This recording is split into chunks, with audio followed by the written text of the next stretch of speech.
This is a regular senior assembly that we would ordinarily schedule. Obviously, you can see that there are a few special things, of course, connected with this, which we won't necessarily pass over very readily. But I just want to welcome you back to Concord High School for your senior year.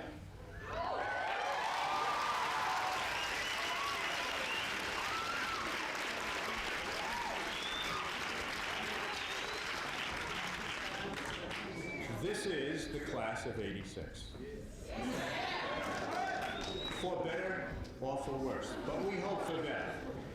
Okay, I'm going to lead immediately into one of the big events of the day, and I'm going to bring up here to the stage a person that very, very many of you know directly because you were students in her class during one of the last 2 years.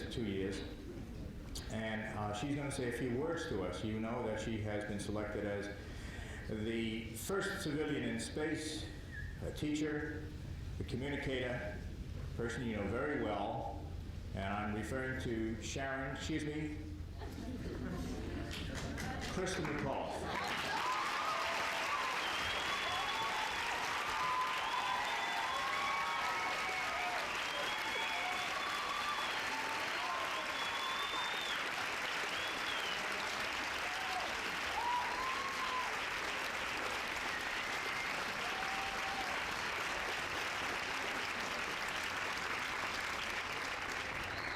The 4 times I've gotten up here this week, I know this is going to be the hardest because I really don't want to say goodbye to any of you people.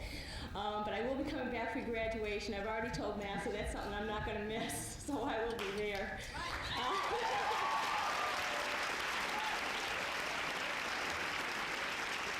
wanted to start out today and tell you a little bit of a story. When I was selected, a lot of you have probably seen the name Sharon in the paper, and it goes back a while because my parents, and my dad's here today and he can attest to this, called me Sharon when I was born, but then never used the name that I can remember. And I had been signing up. You know how sometimes when you don't have a middle name and you make things up, you don't like a middle name and you make up a name? And when I was in school, I'd make up names and I'd put Christa and then I'd put Mary or something down there because I always had a middle name spot, and I didn't know that I had a middle name. I didn't know I was using my first name as my middle name. So way down the road, I was in 8th grade and I was making my confirmation, and I went over to get my baptismal certificate that the church needed. So I went in to get it, and I said to my mother, something's wrong here. I said, they have Sharon down. She said, I've been meaning to tell you about that. She said, that's your first name. And when I was filling it out for NASA, I looked at it and I thought, well, I really should put down my first name, which was probably a mistake because so many people hearing Sharon didn't connect me with who I am until they finally started using Sharon Christa. I also got a letter from a woman in New York, a Sharon McAuliffe. She said she was sitting there fixing dinner one night when she realized she was going up in the space shuttle and got all excited. I was filling out an FBI report, so if you see any agents slinking around, you'll know what's happening. They do a full FBI investigation while the astronauts, so they're going to do one for me too. And there was a section on the report, and it said to put down all the other names you've been known by. Well, I started filling it out, and I had, Christa Corrigan, because that's my maiden name. Then I had Sharon Christa Corrigan. Then I had Mrs. Stephen James McAuliffe. Then I had Christa McAuliffe. Then I had S. Christa McAuliffe. I had Sharon McAuliffe. By the time I was finished, I looked like I should have been on the most wanted list of the FBI. But I guess everything's okay, because they haven't said anything to me yet. I wanted to tell you a little bit about what I'm going to be doing. I leave Sunday night to go down to Houston. They're going to keep me busy. I'm going to be working on all of the lessons that I'm going to be doing on board the shuttle in the 5 demonstrations. Now, the lessons you people will be able to see. We try to pick out things that would be appropriate for 12th graders, but we wouldn't lose kindergarten kids, and that's a little hard when you're trying to do that. But we picked out 3. One's observing the Earth. So hopefully, while I'm up in the shuttle, and this is going to be live, I will be narrating what is being seen out the window, and I can tell you, some of the land formations and some of the weather formations and that type of thing. Another one's going to be a little field trip through the shuttle so that you can see where everything is. It's a very small environment. And you really need to see, at least I think, what goes on in the living quarters of a shuttle. The living quarters of the shuttle, if you take that area right here where the stairs are, and you take about 4 of them, that's it for 6 people.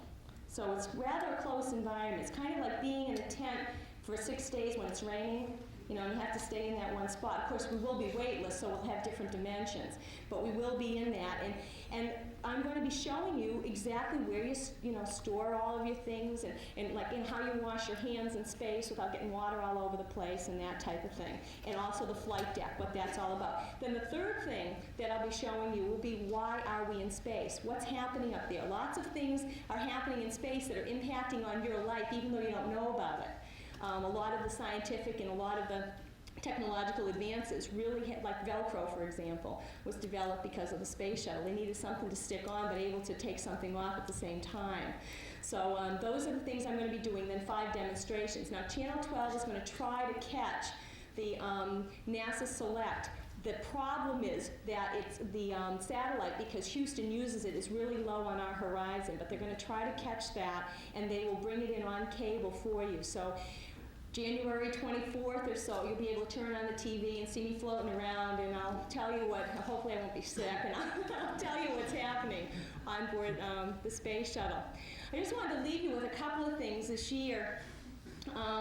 When I filled out that 15-page application, and a lot of you know that because you probably heard every single solitary piece of information along the way, because I kept everybody right in stride of what was happening. And when I first told people, you know, a lot of kids rolled their eyes back and they said, oh, geez, I can't believe she's doing this. And then some people said, no, I think she's going to make it. I think she's going to make it. He had a lot more faith in me than I did at that time. And it was a big chore. It was like doing a big term paper. And I did exactly what I tell you people not to do. I waited to the last minute.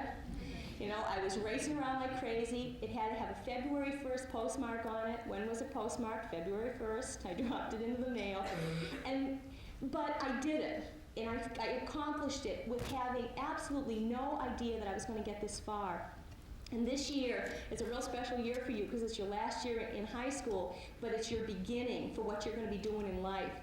And you're going to be looking at all sorts of career opportunities. You're going to be looking at colleges, and you're going to say, what am I going to do? What do I want to do? Reach for it. You know, push yourself as far as you can, because if I can get this far, you know, you can do it too.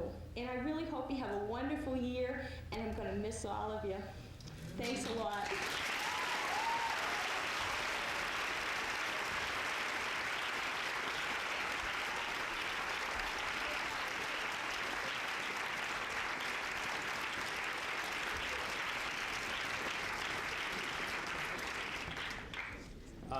Karina's going to say a few things to you.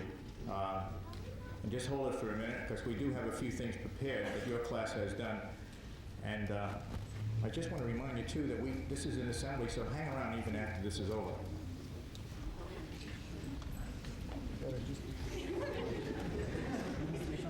Sure am. That's right. Hi, welcome back, guys. One more year to go, and just want to let you know what's happening. We got a dance coming up 2 weeks from tomorrow, all right? I need to know any ideas for bands, DJs, you got it, all that.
Thanks, gang. Would you